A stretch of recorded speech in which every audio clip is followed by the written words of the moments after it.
I'm Dr. Jack Kevorkian, licensed doctor in Michigan. Do you want to go on? No, I don't want to go on. You don't want to go on living? I don't. A school teacher named Janet Atkins has triggered a national debate in the way she chose to die. He was known as Dr. Death, and for much of the 1990s, the world was fascinated with Dr. Jack Kevorkian and his homemade suicide machine. It's really the way executions are carried out by lethal injection, except this is self-execution. To take someone and wire them up to a machine, to me, that is very clearly an act of killing. Although he created a public spectacle, there's no law here. Kevorkian focused attention on an important question, one that Americans still struggle with today. What should doctors do when suffering patients want to die? We should address what would give them purpose, not give them a handful of pills. I'm not ashamed to attach my name to what I think is a right that should belong to all terminally ill Americans.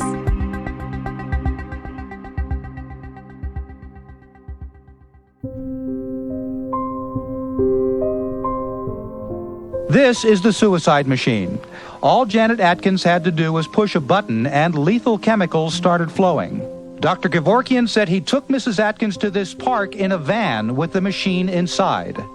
The first time Kevorkian used his machine was on a 54-year-old Alzheimer's patient, Janet Atkins. She was conscious of what she wanted to do. She understood that she wanted to die. She wanted to end her life.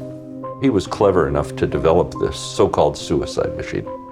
The delivery mechanism was an artifice at that time to avoid the charge of murder. The patient starts this machine himself or herself. Yes, through pushing the button on the side. The doctor who invented a suicide machine has been charged with first-degree murder. His lawyer, Jeffrey Feiger, said to the district judge, Michigan has laws against murder. It's illegal to kill yourself, but there's nothing against assisted suicide. And the judge scratched his head and said, oh yeah, you're right. And that was that. We're here to discuss the wishes of Sherry Miller. Kevorkian continued helping people die, and Michigan continued trying to stop him. We were opposed by the prosecutor, the governor, the legislature, the police, and the churches. They did everything they could to get him. Eventually, the state outlawed assisted suicide. Hit the road, Jack, and don't you come back no more. People versus Jack Kevorkian. Kevorkian tested the new law almost immediately. Prosecutors offered their evidence. Kevorkian admitting on videotape how he helped 30-year-old Thomas Hyde commit suicide.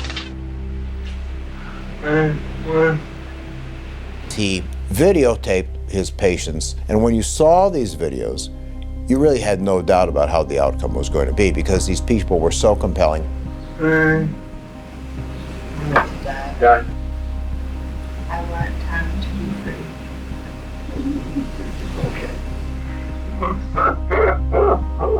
Watching the video, some jurors cried. We, the jury, find the defendant, Jack Kevorkian, not guilty. In all, Jack Kevorkian faced 4 trials for assisted suicide. Not guilty. But was never convicted. At that point, there was a tacit understanding to leave Dr. Kevorkian alone. We had won. I am doing what a physician is supposed to do. There are many patients that nobody knows about, hundreds of patients. But Jack wouldn't leave well enough alone. Kevorkian wanted to ratchet the debate up a notch from assisted suicide to euthanasia. Tom, do you want to go ahead with this? Yeah. He said, I've done euthanasia and I've videotaped it, how I get the widest possible audience. Lessenberry called CBS's Mike Wallace, who interviewed Kevorkian and played the video on 60 Minutes. Is he dead now? He's dying now because his oxygen's cut off. He can't breathe. So I'll now quickly inject the potassium chloride to stop the heart. He's dead? Yep, the heart is stopped.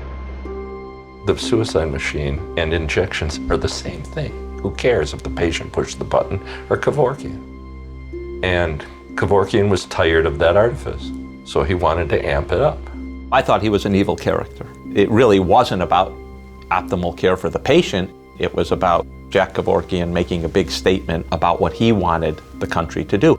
Michigan prosecutors today charged Kevorkian with premeditated murder. This time, he was convicted and went to prison for 8 years. You had the audacity to go on national television, show the world what you did, and dare the legal system to stop you.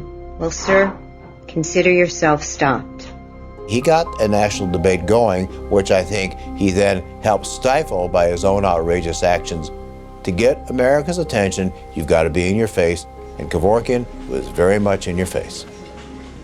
There was a lot of discussion about if Kevorkian's crazy, does this mean that these kinds of acts are all crazy, or might there be a place for this in medicine? Rochester, New York internist Timothy Quill knows firsthand the wrenching decisions doctors make in the face of death. I think it goes on much more commonly than anyone would openly acknowledge. Just months after Kevorkian's first case, in an effort to broaden the debate, Dr. Timothy Quill published an article in the New England Journal of Medicine. It was the first time a mainstream physician had publicly confessed to helping a patient take her own life. I had had this remarkable experience with a patient named Diane, who I had helped to die after a long medical adventure. I did finally agree that I would provide the medication. But Quill took a risk, because in New York State, assisted suicide was against the law. I waived my Fifth Amendment rights and testified before the grand jury, because I really felt if they heard the story and met me that I'd be so different from most everything else they were seeing that it would be hard to believe that they would prosecute. There is no basis for criminal liability against Dr. Quill. It provoked a discussion. There was, as you might expect, a divide in the medical community about whether this was the right thing to do, this was the wrong thing to do. Those opposed to legalization worried that patients would be pressured to prematurely take their lives. I think the people who potentially get abused by legalization are people who might be seen to be a burden on their family, who might have less good situations, less stable situations. We're not dead yet, and we want to live! In 1997, Dr. Quill took the debate to the U.S. Supreme Court. We all agree with the need for good pain relief, but we also have to address the question of what to do when that care fails. We would create a societally imposed duty to die so that the terminally ill and the elderly and the disabled would begin to feel guilty if they did not get out of the way. We lost 9-0, but there was a lot of stuff that came out of that Supreme Court decision that moved the practice of palliative care forward a lot. In its ruling, the court made clear that even though doctors could not intentionally end patients' lives, they could prescribe as much pain medication as needed. Doctors can give patients drugs to relieve their pain, knowing those drugs could hasten death. While the issue was moving through the courts, attention turned to states that were attempting to put aid in dying bills on the ballot. Barbara Coombs Lee wrote the measure that went to Oregon voters in 1994. The argument that we made was people who are dying, who are mentally competent, who have unbearable suffering, should be able to ask their doctor for life-ending medication. Their bill would allow doctors to prescribe lethal medication to terminally ill patients, but not to administer it themselves. It also required waiting periods, second opinions, and that patients have less than 6 months to live. Are we going to have people moving here so they can kill themselves? If you have this as an exit, a solution, then you might not attend to adequate care for people who are dying. Some worried that legalizing aid in dying could lead to worse treatment for patients at the end of life. I just don't think that when a patient says, my life isn't worth it, that the right response is, here's a packet of pills. I think the right response is to explore to them what can give their life meaning in this crucial part of the end of their life. A first-in-the-nation measure that legalizes doctor-assisted suicide. I think everyone was pretty surprised on election night, 1994, when we won. In 1997, after numerous legal challenges, the law, called the Oregon Death with Dignity Act, went into effect.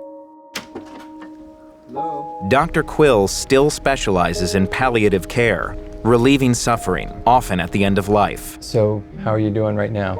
I'm doing very, very well, fine. Pain seems to be managed quite well.